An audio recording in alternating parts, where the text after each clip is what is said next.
గౌరవ ముఖ్యమంత్రి వర్యులు శ్రీ నారా చంద్రబాబు నాయుడు గారికి మాచర్ల చెన్నకేశ్వర స్వామి దేవాలయం గురించి, అలాగే వీరభద్ర స్వామి దేవాలయం గురించి, అలాగే సత్రసాల టెంపుల్ గురించి మరి ఉన్న పరిస్థితులను వివరించడం, వారికి విజ్ఞాపన పత్రం అందజేశాం. దాని మీద వారు స్పందించి ఈరోజు ఇంజనీరింగ్ టీంని ఈ దేవాలయాల సందర్శన నిమిత్తం ఇక్కడ ఎస్టిమేట్ వేయటం కోసం డిఈ శ్రీనివాస్ గారిని, ఏఈ గారిని పంపించడం జరిగింది. వారు ఈ దేవాలయం పూర్తిగా పరిశీలించారు, తర్వాత అంచనాలు రూపొందిస్తారు. ఆ తర్వాత సత్రసాల దేవాలయం కూడా మరో రోజు సందర్శించి అక్కడ చేయాల్సిన నిర్మాణ కార్యక్రమాలు ఇవన్నీ కూడా అంచనాలని తయారు చేయడం జరుగుతుంది. సత్రసాల టెంపుల్ అతి పురాతనమైంది. అలాగే మనకున్న యతి తపోస్థలి, మనం ఏదైతే ఈ రోజు ఎత్తిపోతలుగా పిలుస్తా ఉన్నాము, అక్కడ స్వయంభూగా దత్తాత్రేయ స్వామి వెలవటం, ఈ చారిత్రాత్మకమైన సంపదని కాపాడుకోవాల్సిన ఆవశ్యకత ఉందని చెప్పేసి కూటమి ప్రభుత్వం గుర్తించి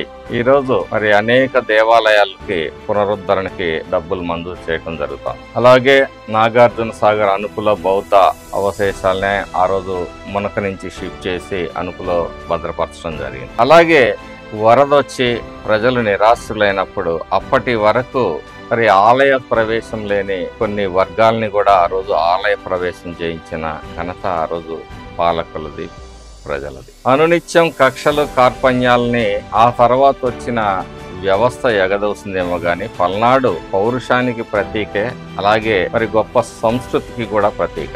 ప్రజలందరూ కూడా మన సంస్కృతిని కాపాడుదాం, పల్నాడు ఔచిత్యాన్ని చాటి చెప్పుదాం, పల్నాడుని అభివృద్ధి చేసుకుందాం. మనందరి బాధ్యత రాష్ట్రాన్ని, సమాజాన్ని భద్రంగా ఉంచాల్సిన బాధ్యత మనందరి మీద ఉందని తెలియజేస్తాం.